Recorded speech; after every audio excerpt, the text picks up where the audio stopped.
Any of you people out there that find humor in this, you're really a sick, vapid person. You got no soul. If you think it's funny, this is a sick society. This has gone beyond the pale. You people should be ashamed of yourself.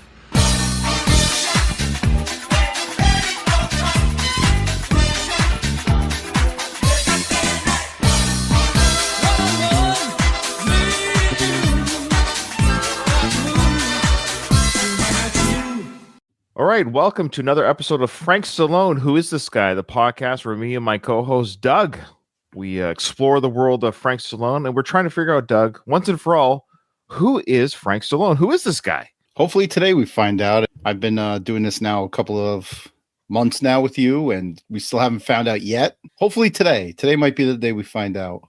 It just might be the day we find out. We got a really special episode. It's going to be action-packed. I haven't looked at his Instagram in a month and a bit. I haven't been following him on X or anything because this podcast fell into our laps. We had a secret source deliver this podcast to us, an insider, as one might say. I had no idea, like most of the world, I had no idea that this podcast had Frank Stallone and trainer Alex together in the same studio of the Tommy, what's the name of the show again? Denos? The Tommy Denos show. So we'll get into that. But yeah, they were podcast guests. So anytime Frank Stallone does a podcast, we drop everything, Doug. Instagram gets dropped because there's just too much stuff in a podcast. Yeah, and you know the saddest thing about the Instagram is some of his best things are on his Instagram stories and they disappear after 24 hours. So they're quick hits. You know, we can't podcast every day. God save us. It's been a while. It's been about a month since we did our last episode. And we did say this is going to probably be more or less a monthly episode. One, because of our work schedules and life schedules. Doug's very busy with work and babies and kids. And I have kids too, but no babies and work. So it's just hard to correlate our times. And also, I don't know if the world can handle a weekly, Frank. I didn't think there was enough Frank to have a weekly podcast, but boy, would I have been wrong. Once a month, I think is good. You know, we get at least at least once a month. We sprinkle it in, satiate everybody's hunger, and then we move on.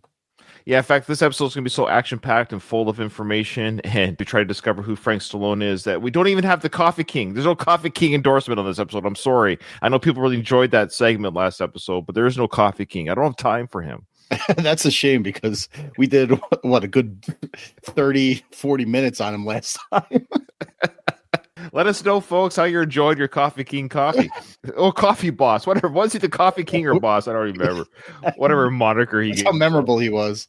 Okay, well, we did get a review on our last episode on YouTube, and I always like the YouTube comments. And there has been one person who's been spamming our Frank Stallone YouTube, basically defending Frank Stallone, which is fine. You have every right to defend Frank. And I want to make this clear. We're not attacking Frank. I don't know where people are getting the assumption or insinuation that, have we attacked Frank? I mean, outside of calling him a buffoon or something like that, we take the piss out of him. Mockery is the highest form of flattery, they say. Absolutely.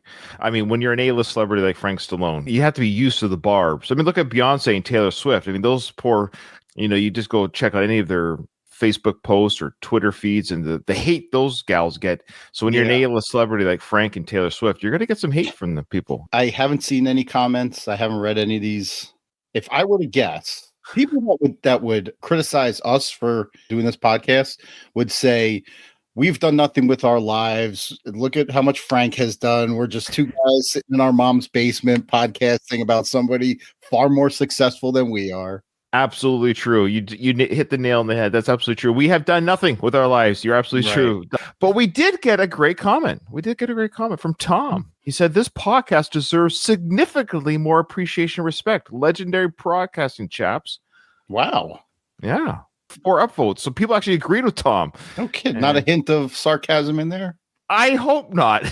I'll take it. All right. I'll take it. Somebody wrote underneath of that, Villainy Outsider wrote facts. So there you go. You got some agreement. Yeah, okay. I know. We got 2 fans. Man. Or maybe even more than 2 fans because 4 people liked his comment. So there you go. Okay. Some high praise. Thank you, Tom and the facts guy. Here we go. We got a lot to do. So Frank Stallone was a guest with Alex, his personal trainer, and his paid-for friend on the Tommy What's the last name there? How do you say it? Denos. The Tommy Denos Show. Have you ever heard of this great podcast before? No. He seems like a legit podcaster, very well spoken. He didn't give us any material. Did he give you any material? No. No, he was a straight shooter, man. He was fine. He was serviceable. He asked questions, was kind to the guests. He did ask a couple little questions that moved the story along, so to speak. So I appreciate Tommy. No disrespect to Tommy at all. So here we go. Just so our listeners know, this was like an hour and a half interview. So I told Doug, look, I'm not going to subject you to an hour and a half of listening to this. And I didn't want to subject myself. We're just going to do that to our listeners. What I told Doug was, you take the last 45 minutes and find clips. I'll take the first 45 minutes. Doug hasn't heard the first half. I haven't heard the second half. So Doug, you're going to kind of react or respond in real time to what I have to share for you, and vice versa. You're going to do that for me. So just so our listeners understand, that's how the engagement is going to work so people don't like, why does Doug not know what's being said, or vice versa? Okay. So I've got this, what I titled the Alex and Frank origin story. Well, I met Alex through a friend of mine named Mike. And so we just kind of started talking. Then when I started coming back in the gym to train, he says, see, when I grew up, they didn't have so-called trainers. Right. Just had training partners, people that like two guys who wanted to go gym and they work out on the same thing. Because it wasn't when I started training, it wasn't a big business. I mean, I think Mr. Olympia in 1970 won like $700. I love the Alex and Frank origin story. He's like, I met Alex through Mike. I think it was Mike Torchia. Remember we did that podcast episode of Mike Torchia? Yeah. Again, for our audio listeners, you don't see this, but for our YouTube people, you can see this. Alex is looking at Frank like he's in love. Yeah. The whole time Frank is talking, he's got this stupid grin on his face. The Alex and Frank origin story is very quick because he just starts segueing right away. Yeah, I met this guy through Mike, and back when I used to work out, we didn't have trainers. We just had workout partners. Then I met Alex. The more I get to know the ins and outs of Frank, the more I learn that he is so hung up on the old days and how things used to be. It's remarkable. It really is. That's actually a sad way to live. It is. Because, Doug, we're living now. It's okay to have fond memories of my past. I have fond memories of my youth and childhood. But guess what? I actually really like my life right now. I'm glad to be alive now, and I have a wonderful family, children, parents, and all this stuff. Embrace today, too, because today will be the olden days one day. Right. Stop living in the past. Frank will now tell us, Doug, why he got into bodybuilding. Do you have any guesses? You haven't heard this. Do you have any guesses why he got into bodybuilding? Bodybuilders of old. Jack LaLanne or, Steve Reeves or somebody like that. Some old school bodybuilder. Well, that's a good guess as to why he got into bodybuilding. Let's hear his answer. The first reason why you went to the gym to start training had to do with the young lady. Is that right? Yes. Okay. I was 20 years old. I was living in New York, and I was playing at a place called the Summer House, little restaurant. I was playing guitar. I was a kid. Never had really a girlfriend or anything. All of a sudden, there was a waitress working there, and she was so beautiful, blonde, and she was from California, which in those days, that was like another planet to me. Yeah. She was the perfect California girl. I thought she really liked me, but nothing ever came of it. I mean, we just walked around a few times as friends. But I guess when I wanted to maybe promote it, it just broke my heart. And my brother said, well, you guys start working out, And I was always pretty thin, but I just got into it. Yeah. It just, sometimes you need a motivation. Some of these bodybuilders that you see were either fat kids or skinny kids or insecure kids or got picked on. So there's always a motivation for it, It's okay. How long does it take to become a fat or skinny kid to become in shape, body? This girl waits 6 months to a year. And Frank doesn't even talk about how he came back. I just love how he's saying like, this girl wasn't interested in me because I wasn't a Herculean type body. Was he saying that he was fat or just like not skinny? He said he was skinny. That's all right. So, you see how I checked out early on that one? Sorry. Yeah. The one girl is what makes you decide to change your life. It's not about going back and getting that girl. It's going and getting all the other girls after you get into shape. Yeah. That one girl is the one that just shamed you enough to decide to change your life. I love how he mentioned that he walked around with her. So like you could tell he was getting friend zoned and jerked around for quite a while. But his brother Sly is like, well, you got to work out. You got to work out. We've said this before. He takes care of himself. He looks great for 74. There's no issues there. But their obsession throughout this episode and obviously other podcast episodes, their obsession with their bodies, it's a little much. Relax. Eat healthy. take care of yourself, have a good personality, be a nice person, and you also might just find girls or guys or whatever you're into. But their obsession with the body it's hilarious. It was, yeah. So it took a girl with a broken heart to, like, get you. So yeah, he just tagged what you said there, Doug. You didn't know he said that. Did you know he said that? No, I didn't. Oh, there you go. Yeah, you and Frank are on the same page. He says it took he got his heart broken by that girl. He was really sweet on that waitress, and his heart got broken. So he said it took a broken heart to get motivated. There you go. The one that got away. The one that got away. Yeah, boy, she must be kicking herself now, eh? And after all his hits, he still remembers her. Oh yeah, she's the one that got away for sure. Here we go. We got a little bit of shaming coming on here. Motivated by other things, may think, but a lot of guys bank too much on it. Mm-hmm. And then their vanity takes over. You don't have to be the biggest guy. You just want to be fit. We've seen girls that go to the gym, and guys, for 5 years, their body has not changed one iota in 5 years. This is a major no problem, gains, no muscle, no thin, because they still eat like crap. Eating like Okay. Now, I'm not saying he's wrong. He's not wrong. But this is my defense on those poor people. You're the fitness expert. I'm not. I'm really not. I jog. I try to eat okay. Do a little bit of lightweight work. Very light. Nothing compared to you, Doug. Big gun Doug over here. I mean, you're a big boy. But what I'm getting at is it still not better to eat a bag of Doritos and do weights than eat a bag of Doritos and not do weights? Which one is better? Yeah, at least they're doing something physical. Right. I don't shame people. He's not wrong. At least they're doing something active, because too many people can't give find up. the motivation I would almost argue breaking even and not changing is better than falling apart completely. Yeah, for sure. In a way, counterproductive, because they say you can't outwork a bad diet. Right. So that's a fair statement. Yeah. So, the calories, you're still adding on the calories, even though you're working out, but it's still better than just sitting on the couch eating Doritos and not doing anything active. Exactly. Well, and I say that because a lot of people, as you know, especially with the New Year's coming, I don't know when this episode is dropping, fairly new in the new year. People often at this time of year, New Year's resolutions, they're thinking, okay, we're going to get better healthy. All I'm saying is people will give up. I had a bag of Doritos, or I had a bowl of ice creams, so now I'm just going to give up and not do anything. Oh, no, it's okay. I still would think it's better to eat a bowl of ice cream and go for a run than eat a bowl of ice cream and say, well, I'm never going to exercise, because there's no point in having a bad diet and exercising. So I'm just going to keep up the bad diet. Yeah, I agree 100%. Yeah. You can't deny yourself life's pleasures either, because that's right. Going to make the diet or whatever, unless you plan on entering a bodybuilding or Miss America competition or something. You don't need to be 3% fat.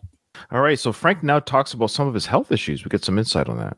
They've worked out with 20-pound dumbbells for 5 years. Yeah. I said, why don't you try like 30? Yeah. I made say, watch 25 or 25. Something, right? You have to shock the muscle a little bit for a build. I've had some physical. Again, Frank, I understand what he's saying, but some people are just, again, happy to move their arms. Like I jog all the time, Doug. I'll use my jogging example, but I actually jog the same speed, the same distance every day. Mm-hmm. Yeah. Can I push myself faster and harder? Can I go slower too? Yes. I have a pace. It feels good. I have a sweat. I'm done. I do my 45-minute jog. It's about 5 miles a day.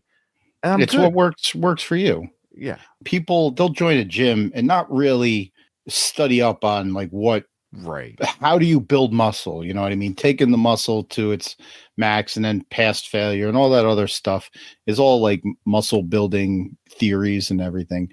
Not everybody knows that. So they'll work out with the 20-pound weights. They'll do their 10 reps and then that's that. Not everybody's as educated is what I'm saying. I don't like people like this in the sense of, because you have knowledge on something and somebody else does, this whole they're looking down on. I hate it. I'm sorry. I'm tired. I'm nearing 50 this year. I turned 50 in 2025. And I admit, as I get older, I'm getting less and less tolerant of people who look down on people. Just relax. Not everyone has to know what you know when you know it. Right. And you know what I certainly don't do when I go to the gym? Look around and judge people for what they're doing. When I go to the gym, I focus on what I'm doing and I get the hell out of there. Weird. You're just worried about you. He takes stock of people. You've been coming here for 5 years. And you have some sort of chart that he keeps. There's Bobby, there's Sue. I've noticed in the last 5 years. Does he weigh people when they come in and out?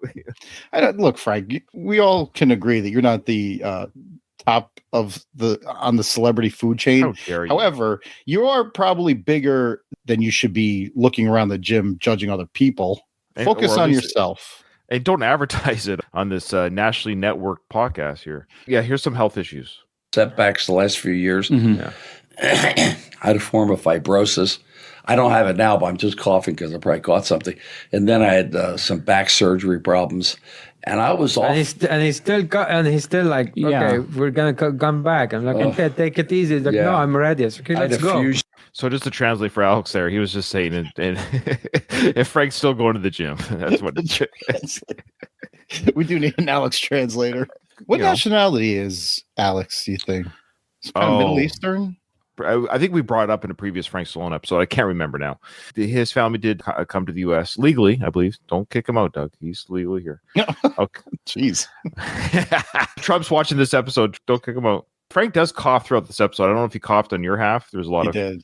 Okay. Yeah. I hope he's okay. All right. There's a Sly mention coming up here. I just wrote Sly ? I don't remember why now. Here we go. I mean, just things get worn out. But I find when I go there, we can tell the guys that are on juice there. I mean, it's they're too separated. They're purple. They're veiny. Yeah. And that's not a healthy life. They're going to pay for. That's why I wrote Sly. Is he talking about his brother? Yeah.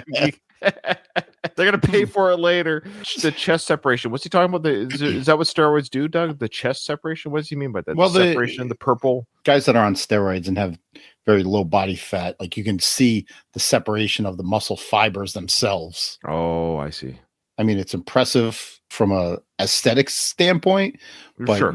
you could tell who's on steroids. You think Sly's ever been on the roid? Yes. I'm not at fear of getting sued. I think there's plenty of evidence out there that he was. That is your unprofessional observation. Okay, Yeah, sure. sure. Here we go. Some more fat shaming of his fellow actors. Here we go. But it's really funny. There's some actors in this business that are big stars. They are in such bad shape. I said, "How dare you take your shirt off in the scene?" Jeez. Wow. How dare you take your shirt off for this scene? How is he big timing movie stars? I imagine there are scenes where Chris Farley takes his shirt off. The fatness of it is meant to be part of the scene, part of the funny, But even- you know. Recently, I watched a show where a young actor, he's probably in his 20s, he took off his shirt for a locker room scene. I would admit, like, there's no definition to it. I was aware of it mentally, but at the same time, I didn't yell at the screen, "How dare you! How dare you look human!" There's times when I watch, of course, TV shows. Let's say I'm watching a medical drama, the doctor. Like, I love how all these other actors are always so ripped and fit. Like, come on, that's not actually normal. Like, the Right. average doctor, the average lawyer, everyone's ripped. Right. Like, what? That's Right. not normal either. Like, how many people do you know outside the gym, Doug, are just ripped people walking around ripped? Very few.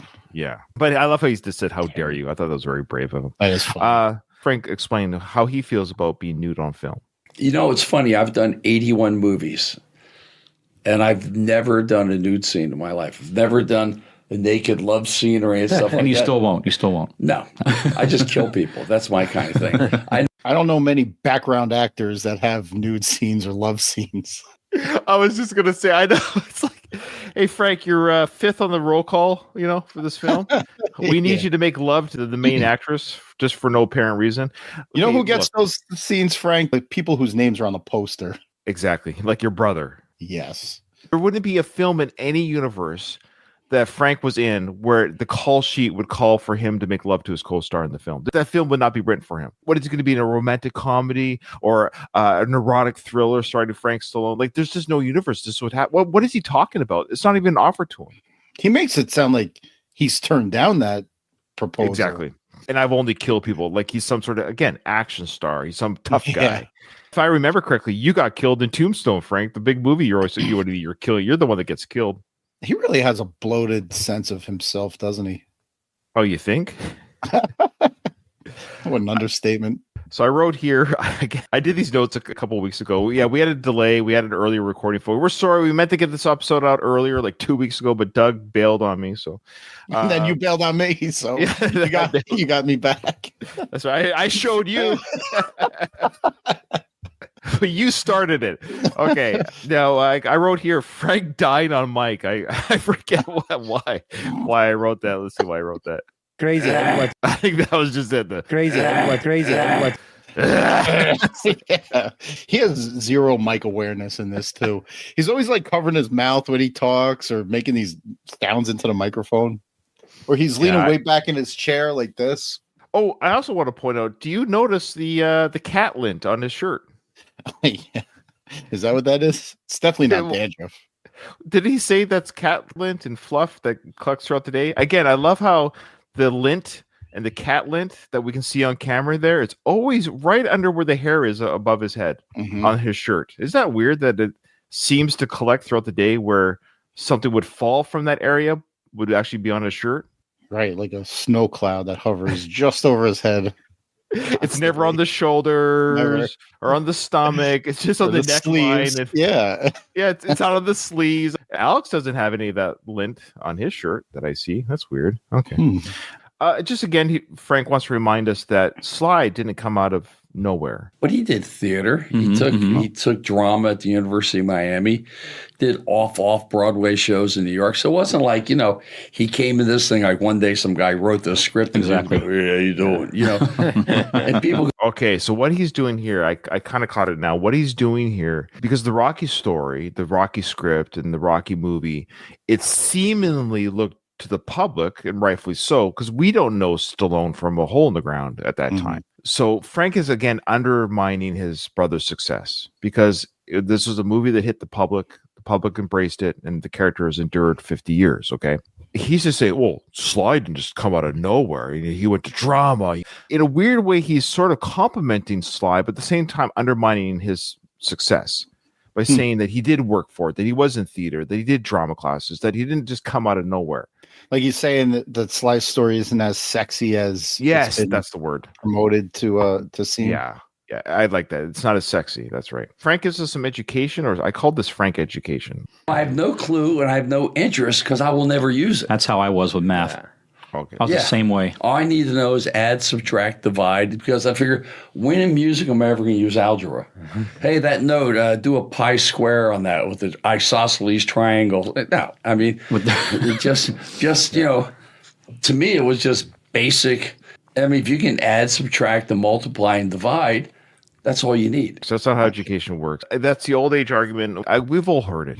We all have the same shared experience in our education systems. Again, I know what he's saying, but I've always told my kids is that it's not necessarily education isn't just learning math the way you add, minus, subtract, whatever, or history. You're also disciplining your mind on how to figure out a problem. Problem solving. That's the biggest thing. And to feel stress, grit, mental grit. Brain's a muscle. I went to college, but university credit courses in college. And before I joined the military, and I thought, well, what a waste. I thought to myself at the time, because I stopped midway, got 2 years in. I joined the military because I needed an income. I had a young family, so I joined the military. But then I realized my study habits from college actually worked towards my military life. Like I was disciplined right away to study, learn, and take my courses. And where some of my counterparts who didn't go to school, I saw them struggle a little bit more because I got to learn, I got to study. To me, it was just like I was already doing this. My brain or my habits were already formed. Right. It's all about habit creating and problem solving and everything. This is an argument that goes back to when I was a kid. Yeah. And probably even further. Like I'm never going to use math. Why do I have to take it in school? Why don't they teach house budgeting instead of algebra? We've been having this argument for 30 plus years. Like, you're not breaking new ground here. No. And he's right. The scientists, they should know that stuff. The doctor, eventually people will go into their specific fields. But you have to introduce math to young minds to know, hey, I want to be a scientist. I have a proclivity for calculus or algebra. I have to be introduced this thing. So, Frank, you were introduced the basics, found out it wasn't for you, you moved on. That's it. That's all it is. That's all you have to say. So, but you wouldn't know that math wasn't for you, as you say it, unless you were introduced math. That's the whole point, is people need to learn these basics so they can become the scientists. Science is actually needed, Frank, to create the guitars that you play on. That's science. Like you need to create the sound, an acoustic guitar. Like that's all physics and science. He doesn't understand that even just to build the machines to build your guitar took scientists and math and physics and geometry and all those things to build the machines to build your guitars. Right. He doesn't see that. He just sees, oh, I don't need math to see what that note is. No, you don't, but you need math to build the very guitar you're playing. Yeah. Math is actually in everything. Everything has an equation. The sound waves have an equation that our voices. Yeah. It's weird. Of course, because Frank is a rock star, guess who else wants to be a rock star? Any guesses? No. Who? Alex? Tom? Denos? Yeah, you think about how does the Pythagorean theorem help you with Nothing. writing music Nothing. or bicep curls? Yeah. No, really. there's some. Okay, again, the science. Science has told you how the muscles work, and science is math. I know what they're saying, but they're just wrong. All these equations of how the muscle, you talk about, muscle tearing and rebuilding, that's science. Like science will tell you how the muscles work, and every science has math. Everything about the body and muscle building and hypertrophy is scientifically based. There's a major in college called exercise science. It's science. It's bottom line. Jesus. Other stuff. Well, there's other stuff too, but Yeah. But I see what you're saying. I see. So we was kind of honed in our own thing, myself with music, even though later I did do a lot of movies. And, but like my brother would probably love to have been more of a rock musician. There you go. How could you not guess his brother? I know, because his brother's jealous of everything that he does. Yes. Which is very telling because, like, it's projection, right? It's projection 101. Because I love how he said, I started off in music, but I went on and did 81 films. Unlike my brother, who only does films. So I'm sure he would love to be a rock star instead. I mean, we know he fancied himself a singer at times, which he failed miserably at. But, rock star, I think he was pretty comfortable acting in these leading man roles. Oh, I think Sly is doing just fine with his 500 million net worth. Now, Frank does admit that he does indeed want to be a celebrity. Everyone always wants to be something they're not at one point in their life. There you go. He's still hoping. Here we go. He goes back to talking about nudity in film. And I called this back to no nude Frank. There's certain things that are sacrosanct. I mean, you just don't. It's like me choosing not to take my clothes off running around in a movie naked. Nobody's asking you to. But he's still choosing not to. Thank you, Frank, for not disrobing unceremoniously on our film set. Like, everyone's just begging, Frank, please take your clothes off. No. I know everybody wants to see this body. Have you seen the reality show? No. Okay. No. There's a scene in season 2 where he comes out and exposes himself to his nieces in a Speedo. But he's not nude. Well, nobody was asking him to at the time.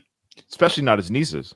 He paints a very unsettling picture, too, because, he's in good shape for a 74-year-old or whatever. Yeah, 74. But he's still 74. I can't imagine anybody is really pleasing to the eye with no clothes on at 74. No, that's why even Sly hasn't taken off his shirt since Bolt to the Head.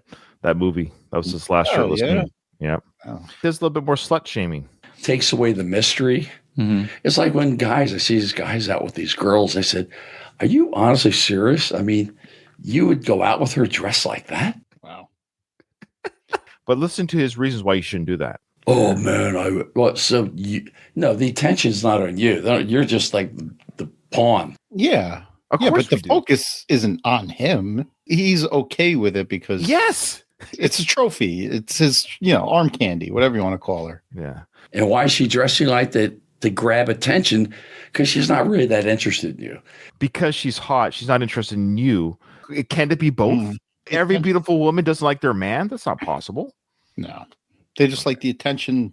Because I guarantee you that guy probably has money. Yeah, that's a good point. Or a large penis, or both. But then he segues into his girlfriend. Do we have any pictures or anything of his girlfriend? He's brought it up a couple times.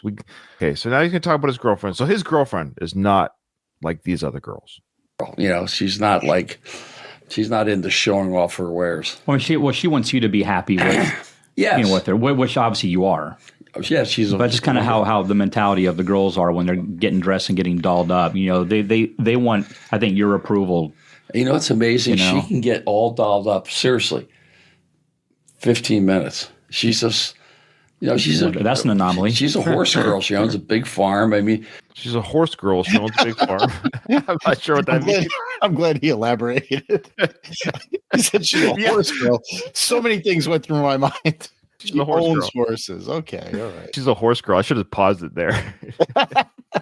I love how everything in Frank's life, his knowledge that he has about the world and his girl, everything's as it should be. You know, my girlfriend takes 15 minutes. She doesn't have to show off her assets, as he says. Her wares. Sorry. He does make a little bit of excuses again as to why he isn't successful. you know, I've had so many ups and downs in my career. It would take 4 shows to talk about it. Oh, we've done it in about 35 shows there, Frank. Yeah, Frank, you give us enough nuggets of your personal life. It's like a big complicated puzzle. I remember a guy saw my documentary. He goes, I'm surprised you're still here. Yeah, I'm surprised you haven't offed yourself yet. I know. What is he? Well, still where? Still like trying or still? No, I think still alive. Alive? I think it's insinuating that you haven't knocked yourself off because you're Frank Stallone. Frank compared to Sly might seem like a quote unquote failure, but Frank compared to schlubs like me and you, he's doing fine. Yeah. That's what I mean about his world. He judges his whole world based on other people's success. That's a terrible way to live. Right. As well, like jumped off the Hollywood sign or like, See? Yeah. He's actually saying, why haven't you killed yourself, Frank? That's dark. What a thing to say to somebody. Hey, your brother's really successful. You must hate your life. Again, it's projecting. I don't think anybody said that to him. It's him saying like, you know, a lesser man would have killed himself by now, but not Frank. Just like, remember Rocky in the movie Rocky where he says, Mickey tells Rocky in his apartment, I wasn't a successful boxer because of why? Management. No manager. Frank was the Mickey in Sly's life. I had the same managers I'd grown up with. They were terrible. They just couldn't rise to the occasion. And if I was smarter then, as life, is what do they say? What's the thing? 2020? Oh, hindsight's 2020. Hindsight's 2020. Yeah. I would have said, you know what, guys, I love you, but you can't get me to where I want to go. Now, he might not be wrong that he had bad managers. He didn't have a good manager. Okay, you have your site now, Frank. So this is the problem that, I had bad management. I didn't have the right team around me, blah, blah, blah. Hindsight's 2020. When you say hindsight's 2020, that means you have the site now. Right. He always talks about the success, all the things you need to do. Throughout the show, they talk about the, things you need to do to succeed. But yet here he is. Well, now is it the management still, Frank, or is it you? And I'm not trying to be a dick here. I'm actually being kind of serious, saying at some point you just have to tap out and say, I'm 74 years old. I've had a fun life. Like my life's been okay. It's a pretty blessed life. Like his last 50 years of life, Doug, has been pretty blessed compared to the average person.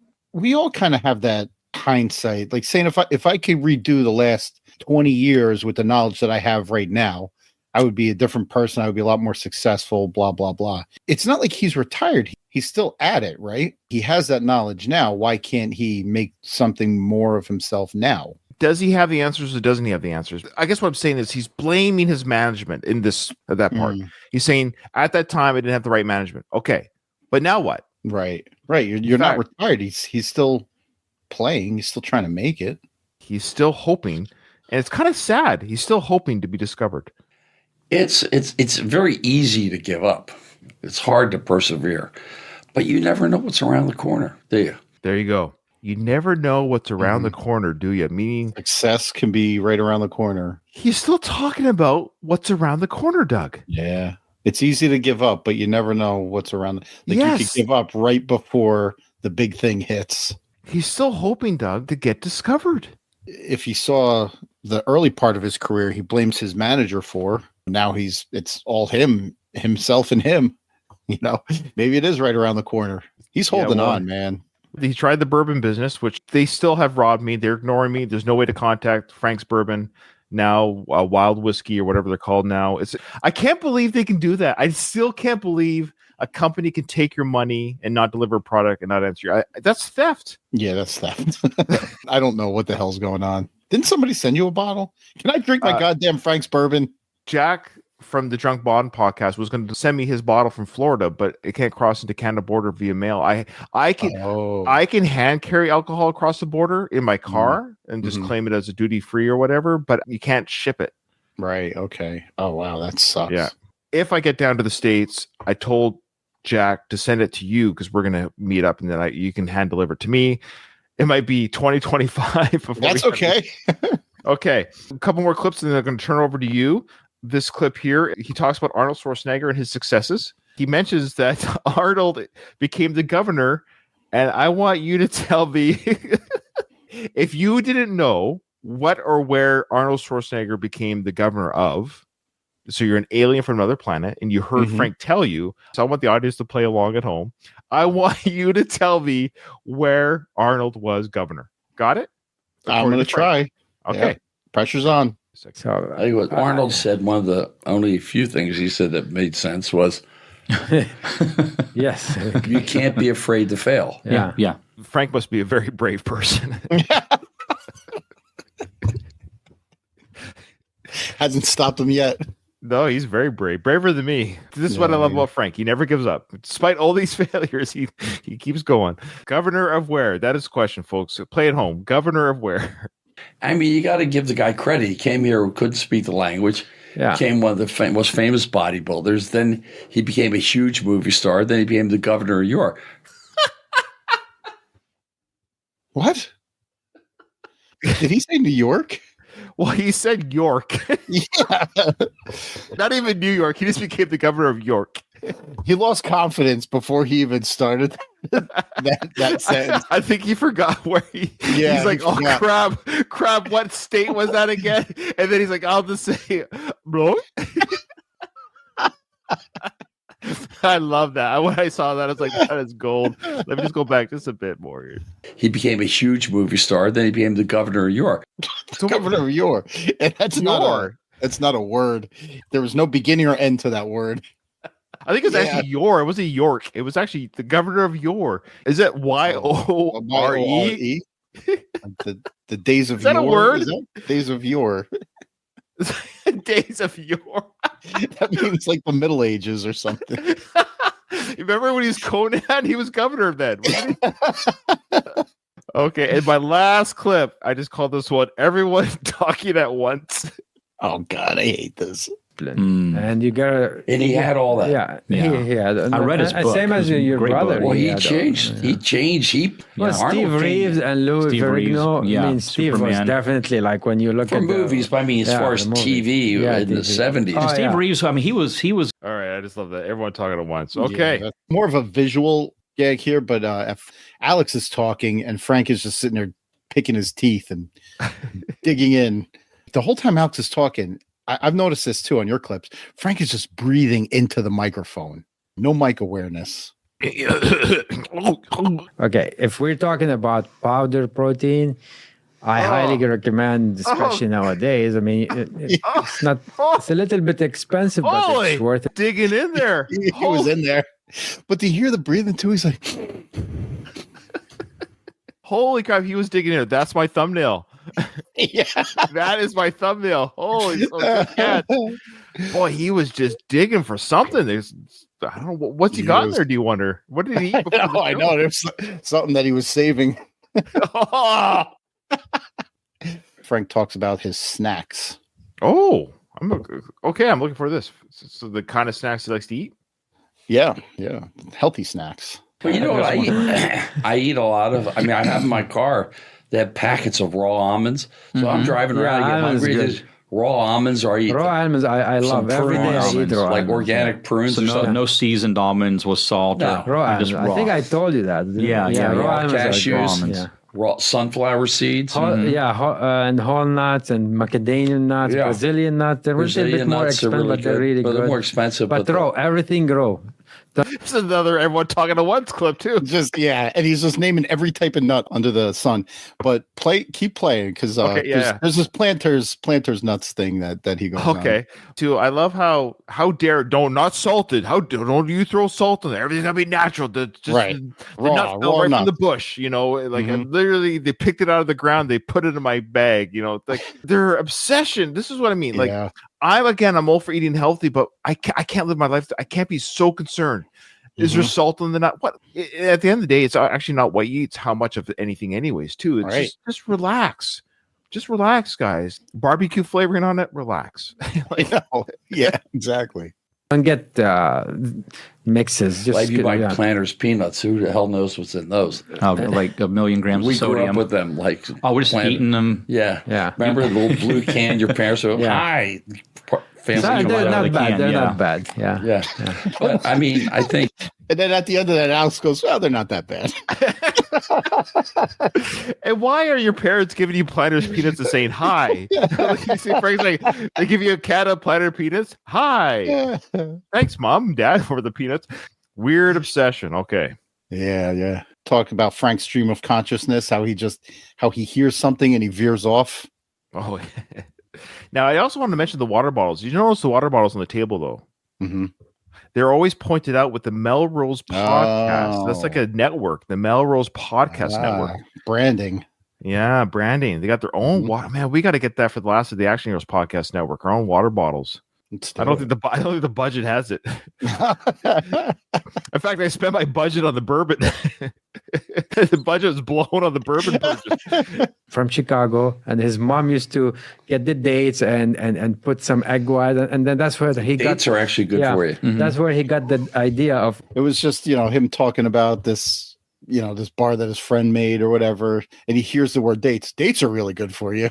Dynamite drop in money. Yeah, Dates you're really right. good Frank, I know. It's like he just hears a word and has to jump in. I think he was picking nuts out of his teeth. I think that's with almonds. It was almonds in his teeth, Doug. It just occurred to me. That's the snacks. Yeah, there's a snack he had before he come into the studio to make sure he had some energy for the interview, and he was picking out some almonds, I think, out of his teeth there. Yeah, no salt on those. No, you can't have salt. I don't know. My note says it's Greek, but it's not really Greek. I don't know. I'm not sure what that means, but I know. I love it when I write the notes too. Like, why did I say that? It's wonderful. Ask for Costa. Yeah, but they're Greeks. The Greeks. Yeah, it's great. I mean, everything is fantastic. Yeah. Really, Avra really is not place. really Greek. It's Greek, but it's not really Greek. Yeah. What is that? Is it Greek or not? It can't be both. He's the authority. I love it. Frank's always this is the thing with Frank. He's that type of personality where it must be nice never being wrong. Yeah, right. Even when you're wrong, you're never wrong. So even when he had bad management, it was a bad management's fault. If a song didn't land, it was somebody else at the company. It's amazing to have a life full of failures, but never have it your fault. That's amazing. It is amazing. And even if he's wrong about something, he has an excuse for why he thought that or why. I'm kind of weird, Doug. Every failure I have in my life, I totally blame myself. Yeah. I'm kind of weird that way, I guess. I don't know. Like, yeah, I think that was me. He has a Bruce Springsteen story before he was Bruce Springsteen, but it's his name was Bruce Springsteen. Okay, play it. It's a boring story and has no payoff, but Bruce Springsteen, eh? I'm enjoying this. You guys are good. We can keep going. I'm enjoying this. We can keep going. Our audience is tapped out. Yeah. I want to kind of get off topic for a little bit, but Frank, who was Bruce Springsteen? Well, I was playing a club, 85th Street, called Kenny's. Oh, you see the edit there? Look, I edit this show. People, if you're watching this on YouTube, you'll notice that Doug and I'll edit this just for maybe the same reason. I'm not criticizing, but in fact, I will say this to Tommy. That's what I mean. I think he actually tries to put legit effort into his show and quality. He's actually the first Frank Stallone guest podcast we've listened to where they've edited Frank. And Tommy, shame on you, because I think he's actually edited some stuff out that we can't. Yeah. Okay, I think Tommy has edited Frank because there was a jump there. That was a clear jump, but really wish we had what he did. I know. Can we get about? Hey, Tommy, can we get some? Can we get some? Again, Tommy, if you're watching this, you're not the problem. I've never heard Bruce Springsteen called Bruce Springsteen. I don't understand the reference. Let's see if Frank explains it. Yeah, Castaways. I played there a few times, and I saw one of those outside, one of those like white chalkboards, but they use a magic marker. Tonight, appearing Bruce Springsteen. Who the hell was this guy? No, you know what I mean? So I walked in, and this guy was still with that cowboy hat going, I go, Jesus Christ. So I went to the dressing room, and I'm sitting there waiting for him to get off, and I come on. And all of a sudden, I heard this band, And I thought it was like he was done and they were just turning up the music. I thought it was like Van Morrison. Mm-hmm. And I looked out, it was his band. I'm there, oh shit. So I had to go out and follow that. But as an acoustic act. Yeah. So, but later he became Bruce Springsteen. Bruce Springsteen opened for me. That's like I the know. moral. That's what I got that too. You're right. The subtle part of the story is that he followed Bruce. Thus, Bruce and his band opened for Frank at one point. Exactly. And I don't think he was ever referred to as Stein. They might have just spelt it wrong on the board. Maybe that's what he was. I'm a big Bruce Springsteen fan. I've been a fan since 83, 84, only 40 years. So I don't know if he just read the sign wrong or they wrote it wrong but Bruce was playing like the Hammersmith in the UK in 75. So I don't know what he's talking about. I'm a little confused by the timeline. Bruce was never really that small ever. No. Very long. And especially in New Jersey and stuff, he was a local. He was a legend here. Yeah. For a long time, even before he hit big. I can't imagine Bruce played before Frank. I just don't know. All right. I could be wrong. All right. What do you got next, sir? He talks a lot about old exercises, weightlifting again, back to the weightlifting. Yeah. I've been missing that. I want to know how to do it properly. Okay. Oh, he'll show you. Yeah. But the thing is, it's what's funny. It's like sometimes I'll come up with these old exercises that all of a sudden some of the old guys go, there you go. Yeah. Because a lot of people do that. But I look at some of the stuff that worked for some of my famous bodybuilders, you know. We started in old school. I remember we started in old school. Now you call it old school, but we started in a gym that has only the barbell and dumbbell and 2 benches and one lat pull. And that was it. Okay, first off, Alex, wipe that grin off your face. Why are you always smiling on that? He's loving life. You know what was missing from Frank's little blurb there? I bust out these old exercises. The old school guy's like, yeah, there you go. What, Frank? What are the exercises? Give us some examples. I know. That's nothing. I love how the old is always better, but I see a lot of guys in the gym who are looking pretty. Some people in the gym now look pretty good. I think we've got some of it figured out, Frank. I don't think the old way is always the better way. And sometimes what is old is new again. Yes, there's some of that too. Science and discovery. And, you know what? That is a good way of doing something. That's just trial and error. But the idea that this nostalgic of the old way, but like I'm saying, today is the old way 50 years from now. So that's what I mean is you don't get a monopoly on knowledge because it was something or a way to be because it was that way 50 years ago. This romantic nostalgia of the past being better than now is actually an unhealthy way to live, again, because you're in the now. You actually can still be whatever you think you can be or should be now anyways. Be the 1950s now. If you think it's better to have a white picket fence in front of your yard, just build one. Right. And that's the thing is, but now there's so much more education about things like weightlifting. So the old way wasn't the best way because now people are doing it better and safer and having greater results without, using steroids and stuff. Maybe this is the heyday in weightlifting and not back in the 60s. I say there is a lot of people are going to the gym now. It's great. Like I'm not a gym guy, but but I do try to, like I said, eat healthy, go for runs, I have a light little gym at home actually that I use and just to move my body. That's kind of how I look at it because one day I might be a grandparent and I'm actually working out to be a grandparent. And what I mean by that is I want to be able to bend over and do the diapers, help my kids out with holding the baby. So I'm doing like light arm exercises and stuff just so my body doesn't atrophy in my later years here. Exactly. Well, a good segue to this next part. He talks about lifting heavy in old age. Oh, you get injured. I mean, I see guys there in their 50s doing 500-pound squats. I said one day it could go pop. That's it. Yeah. You're done. You could, it could be your lower back, your L5, and then you end up like me. Yeah. What I find interesting here, though, is this is the thing about Frank. It's either you suck because you don't do anything, increase your weights. Then it's over here. How dare you do 500 squats at 50 or 500-pound squats at 50? Like he's never happy with anyone's success. Right. That's better than him. Then he talks down to the people that are below him. Frank is always just right.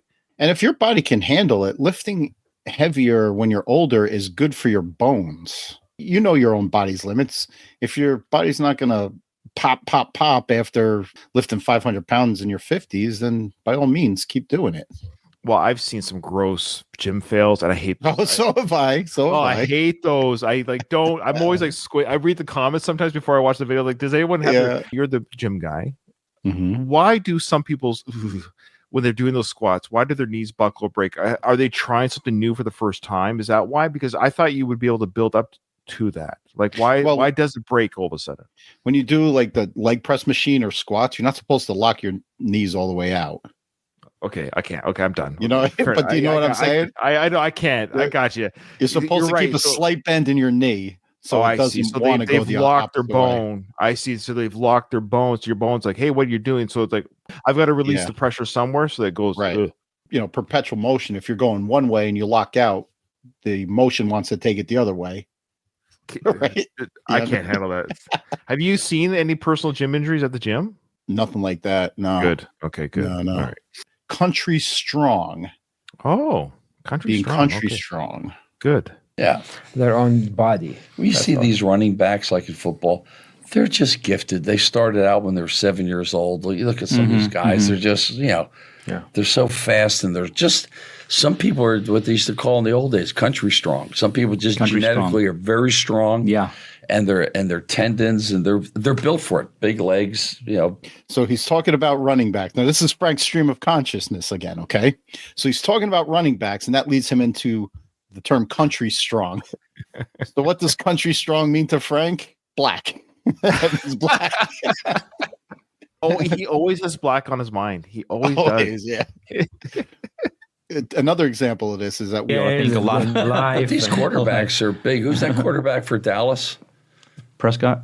He's thick. He's not skinny. Yeah, he's thick. The football players are a different level. No, they're different. They have to be this way. Otherwise, they can't be picked. No. Now, right before that, when they were all talking over each other, you see Frank's not talking. It's really Alex and Tom talking. They're talking about Tom Brady. Okay. And then Frank brings up the black quarterback from the Cowboys, Dak Prescott. Well, he wants to prove that he's not racist. Let me say something positive about a black person. He's big. He's strong. He's big and strong. Some might say country strong. He's naturally born that way. Oh, man. All right. Let's go to it's Frank's advice for people that want to get into the business. Oh, good. He better hope his son's not listening, because he does not want his son to be in the business. If you're tracking folks, Frank, what's as we wrap? What's the? I want to know, because you're open. You're not afraid to speak your mind. I love how he almost prides himself in this. Like, I've said this before. Being honest about your opinions doesn't make you a hero. No, I know. I'm unabashedly honest. Yeah, you're allowed to be tactful. There's no rule against being a gentleman or being tactful or being courteous. You don't always have to. I hate it when people are like, I'm just being honest. No, you're being a dick. Right. Like, right. You're being an honest dick. Let's say you showed me, I don't know, let's just say you showed me a painting that you did, and it was not a very good painting, but you really took some pride and you took some effort. Oh, Doug, that's not very good. I'm just being honest. Right. What does that do for you or for me? Even though I can claim honesty, but I can say, Doug, I could see you really worked hard on that. Right. Exactly. Right. You can do it without crushing people. Yeah. So what do you have next to do? What's your next project? What did you feel when you made this? You turn it back on them. You don't have to say, oh, it sucks. Right. I'm just being honest. Okay. When it comes to people coming out here to get in the business, entertainment business, what's your brutal truth about it to people who want to come out here? Oh, brutal truth. And get into entertainment business. What's your brutal truth? Sorry, I just love how he's gearing up. He's kind of shifting the seat, clearing his throat. Okay, here we go, folks. Here it comes. Brutally honest. What I love is, no offense to Tommy, we have no views on our channel, so I'm not slighting Tommy. But Tommy at this time only had like 190 views of this video. So who's Frank talking to in this moment? Do you think there's some would-be actor listening for Frank? This is what I'm getting at. It's old man yelling at cloud. Because yeah. Do you think some up-and-coming actor, some 18-year-old kid who's in Arkansas right now, I'm going to go to Hollywood and see what Frank has to say about the business? Okay, here we go, kid in Arkansas. Here's what Frank has to say. I tell him don't. Because All right, unpack your bags, buddy. Go back to college. Wow. Sorry. I need the advice of somebody that's been there and done that. What do you got for me, Frank? Don't. Does he go on? I just couldn't believe he said that. He Okay, does. yeah. I mean, it's more of his, rehashing the old shit and being bitter. I also have a note here that says it said it's a good spot to pick up people who have killed themselves for their parts. Oh, wow. Okay. I've lost so many acting parts. I went in realizing that they basically knew who they wanted in mind. Yeah, not you. I'm not a singer. I can't sing. So it doesn't matter, Doug, how many Broadway auditions I attend. I'm going to be denied no matter my passion, no matter how popular my brother is on Broadway. I can't sing. The reality is you have to say to yourself, if I keep getting denied at all these auditions, as you just said, maybe you just can't act and nobody wants you. There's no shame in that. You're not an actor. Part of success actually is knowing what you can and can't do and then, fleshing that out. It's actually honing your skills. If you don't have a skill, maybe you shouldn't hone that and focus on something that you have been naturally been gifted. They have the auditions anyway. I didn't go home and go, oh my God. I mean, people killed themselves out here. They've jumped off Hollywood signs. They have. They've committed suicide for a part. Okay. I don't know that. No, can you name one actor who killed himself for a part? It's a kind of weird flex here. He's saying, I've been denied 100 times, yet I haven't jumped. He's mentioned twice now, jumping off the Hollywood sign. Yeah. I don't know. One day we might get that news. Frank Stallone jumping off a Hollywood sign, but it's a weird flex. He's kind of saying, I have been denied numerous times, yet here I stand. I got a name Benicio del Toro name drop. I don't think we do that. This business could be pretty vile. I mean, the like my friend Benicio del Toro. You know why he does well? Because you never see him. You don't see him, yeah. He does his movies, and he stays in his own lane. He's very quiet, and he's just a wonderful person and a great actor. It's literally all the opposite of what Frank is. It's like, you know why Benicio Tell is so successful? He doesn't have an Instagram. He doesn't post. He's not on these stupid podcasts, and he's a good actor. Why am I not successful, everybody? You literally listen to the same reasons why Benicio del Toro is successful as he's not. That's funny. But we got a Tulsa King season 3 preview. Oh, nice. I'm not just saying because I'm a Sly fan. It's actually legitimately, it is a very good show. And I'm looking forward to season 3. So I'm looking forward to Frank's premiere there, or preview. Sweet. I mean, my brother at 78 to have a hit series, that's pretty amazing. Yeah. And if you never watched it, watch Tulsa. The second season is intense. Yeah. Second season's intense. The third one's even get more intense. I can't wait I wish for he that. put me on that. I'd just come as an outlaw. Oh, subtle drop. Yeah. Maybe it wasn't really a preview. Maybe it was him just going, I want to be on that season. I would just be an outlaw. Oh, what does that mean? Has he seen the show? There's really no outlaws. This isn't Tombstone. He's still stuck on Tombstone. It's a Western from 1860. Stabbing people in the eye with a fork, when they're eating on camera, you'd be perfect. I agree. You'd be perfect. Yeah, be one of the guys like, now listen, son, I want to tell you something. That's it. Oh my. And you wonder why you're not winning auditions. No, that was his audition right there. Let me tell you something. Let me tell you something studied for our listeners. He went and fake stabbed Alex under the chin with a dinner fork. Sly, if you're watching, I think Frank just gave you a great kill scene in the show.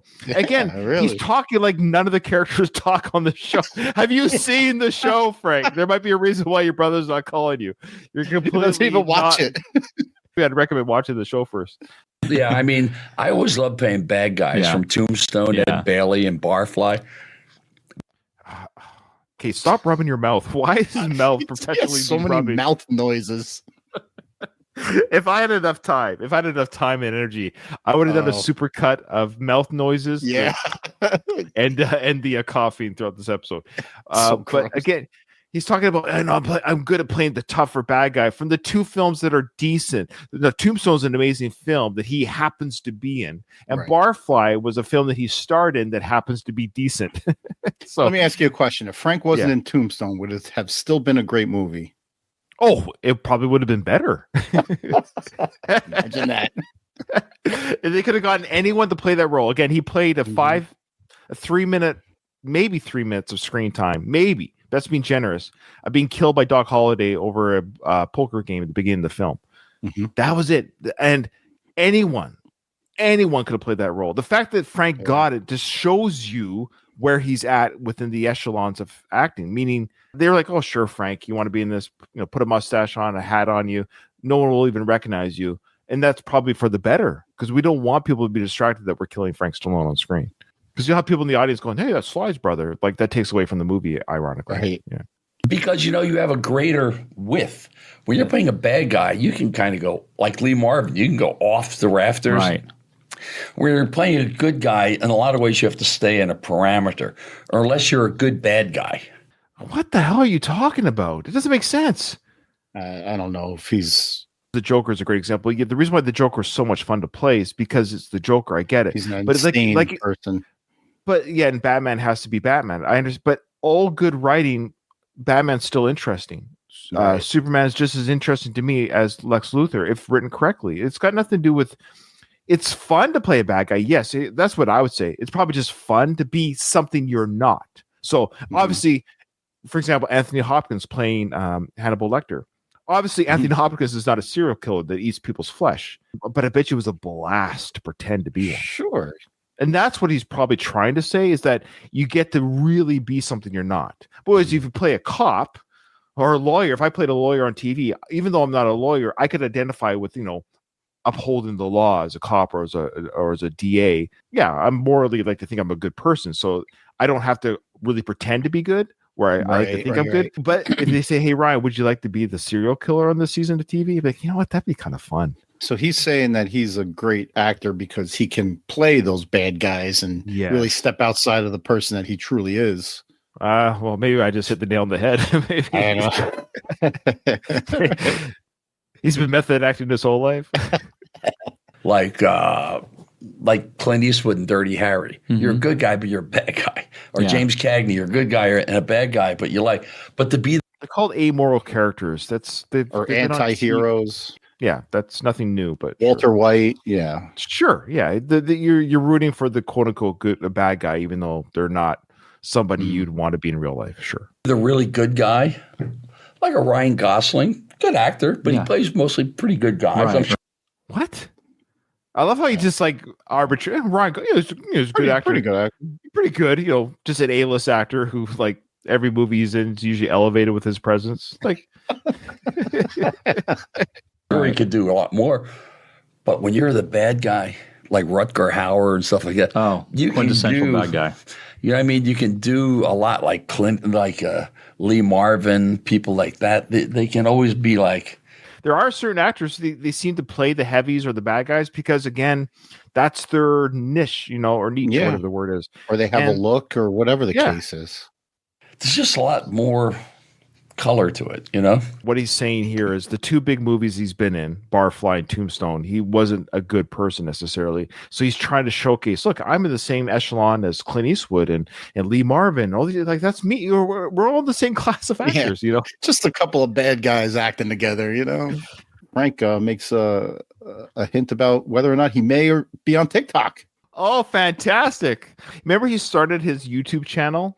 Because he did that one video about the Mike Tyson fight that got like 16,000 or 20,000 views. So he thought he had something. So he rebranded the name's channel to like Frank Stallone Boxing Tips or whatever. And then it just dive bombed again and no one's watching it. Honestly, without even listening to this clip yet, he's trying to be discovered. Well, first he has a hard stance against it. Okay. For me. Text TikTok. Instead of TikTok. I'm not even on TikTok. Everyone says go on TikTok. I said, nah. I think he'd be good on TikTok, though. I think he could put out some good stuff on TikTok. I think just with your personality, I think you'd do well on TikTok. Maybe I'll try it. But how quickly he flip flopped once Tom says you'd be great on TikTok, he's like, yeah, maybe I'll try it.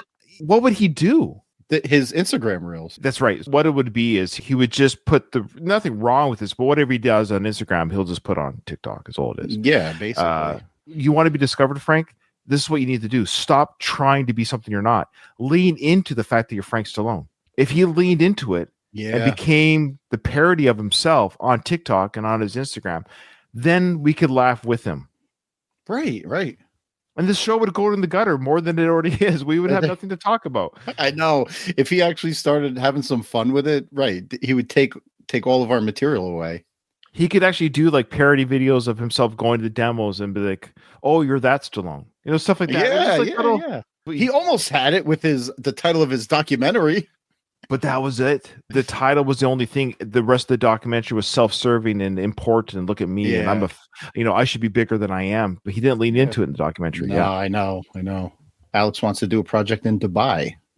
Oh, in Dubai and Abu Dhabi and Riyadh. Are you serious? Yeah. Wow, I know. That's why I'm trying to. We're gonna do a project there, hopefully. So this is something. Will you be wearing a burqa? No. Oh, jeez. It keeps going. Okay, Frank, what's that? What? Okay. Well, number one, he's a guy, so he's okay. There's some uncomfortable laughter by Alex, too. Oh, is Alex surprised, though? Probably not. Turban, like... No, he already... No, it's just like... Chic Alex. Having a... And this is probably close to where Alex was born and raised. I know we announced it, he mentioned it, I just forget, but it is one of those neighboring countries in that area. You're right, Middle East, yeah. Come on, train, my friend. Like with the whole outfit. Wait, go back. Yeah, I gotta go back. There's just too much gold here. Every racist drop, you got to stop it. I know. No, it's just like Chic Alex. Having a... Come on, train, my friend. Like with the whole outfit. Yeah. So having more presence. Your gym in was Europe. called Shake Alex. Well, that'd be good for you. What if I come with a Rolls Royce? That would be. They sell protein shakes. Protein shakes. There you go. So there you protein go. shakes. Just will not let Alex get out his plug. Alex is trying to talk about his project, and Frank just hammers him with racist comment after racist comment. It's that generation, Doug. They just can't fathom that other people exist outside of their race and color. It's just they have a hard time fathoming that there's a world outside of white America. It's insane, isn't it? You're right, though. He isn't letting Alex plug. The only thing Frank plugs is his head. We know this.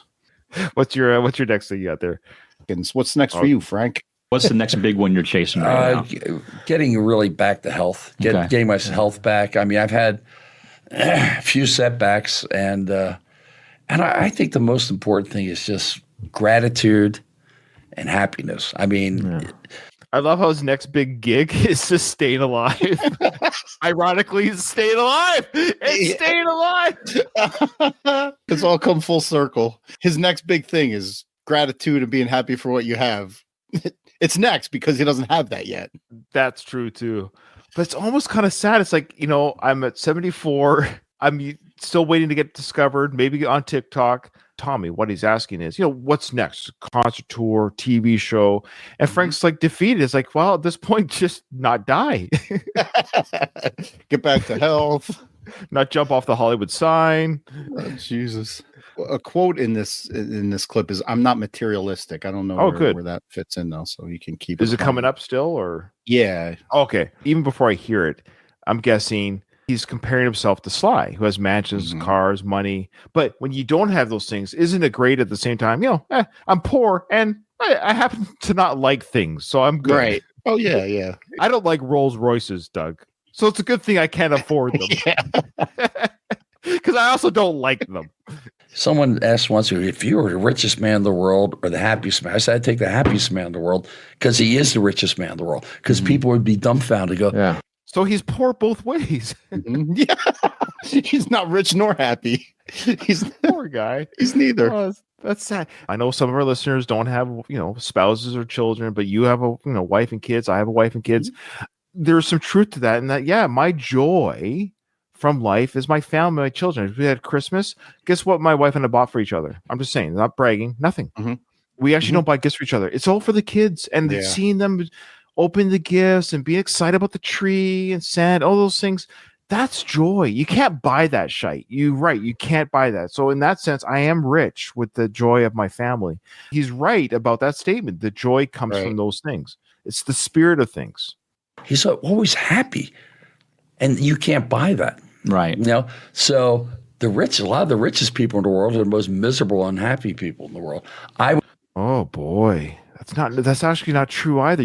Hey, look, I would love to have $500 million and have Christmas. Yeah.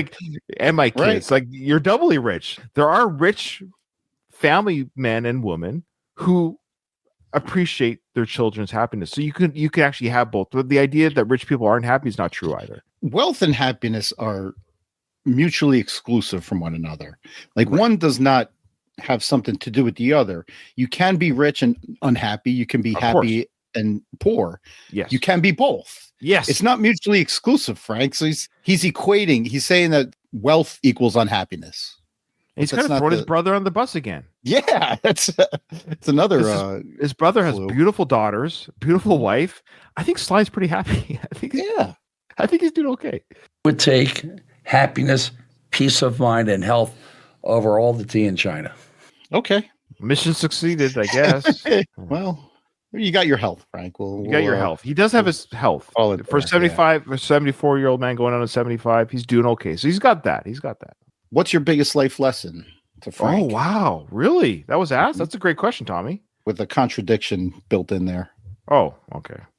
I think my life lessons, I think you should never lose your trust in your fellow man, but you have to have the blueprint of your life, what you want. This is what I want to have happen. And you have a lot of naysayers come in. Oh, you can't. No. So I think that's life lessons I learned. I put too much trust in people that gave me a lot of lip service when I should have always go by your gut instinct. Wait, all right. So I saw your face. What was his life lesson? Life lesson part A is trust people. Life lesson part B is I put too much trust into people. Yeah. In typical Frank fashion, he was a little bit all over the place. Like you said, self-contradicting himself. Mm-hmm. Trust people that don't trust people. Have a blueprint in your life of what you want, but then you're going to get a lot of naysayers coming at you saying, you can't do this, you can't do that. Then you turn to them as he did and goes, no. I'm not going to listen to you. So which one is he? Is he not listening to the naysayers, but he's trusting the people that he trusted with his blueprint, but they were wrong? But the naysayers weren't the people that he trusted. They were people probably who were telling him those naysayers are telling you the wrong information. They were probably correct. What is it, Frank? You're so confusing. That was exactly my note. I said, which one is it, Frank? Oh, God. Was that the last one? My last one. Okay. Is Frank on TikTok again? Oh, he's got his shades on too for this. He put his glasses on for the last part of the interview. And then I say, okay, Grandpa. I don't know what this means. Okay, let's find out. And what is my... Hopefully on TikTok. We'll be on TikTok soon. I'll be on TikTok. My brother keeps telling me, you gotta get on TikTok. Can't you send me your TikTok? Yeah. We gotta do some funny jokes on TikTok. Yeah. The two of y'all together would be great. We'll try. It's something. Is that it? I guess. I don't know.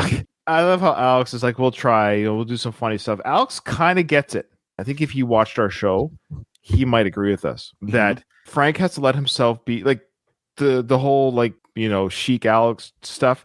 Put that stuff on TikTok. Yeah. Hey, Alex, you get ready to go to Dubai, and then you have Alex come around wearing a turban. Or better yet, Frank could say, "I did you a favor. I packed for your trip for Dubai." And Alex is like, "Oh, thank you, Frank, for doing that for me." And then, meanwhile, in Dubai, Alex opens up his luggage. He pulls out a burqa. He pulls out a turban. See what I mean? That would be the TikTok. There's bit. comedy there. Yes. Frank packs for Alex for Dubai, and he pulls out all these stereotypes: an assault rifle, or a long curved Aladdin sword. Yeah, all the stereotypical stuff. Because Frank packed his luggage. There we go. We just did your first hilarious TikTok video. Oh, that's man. Funny. What do we know? My blueprint sucks. Okay. Yeah. You trust too many people.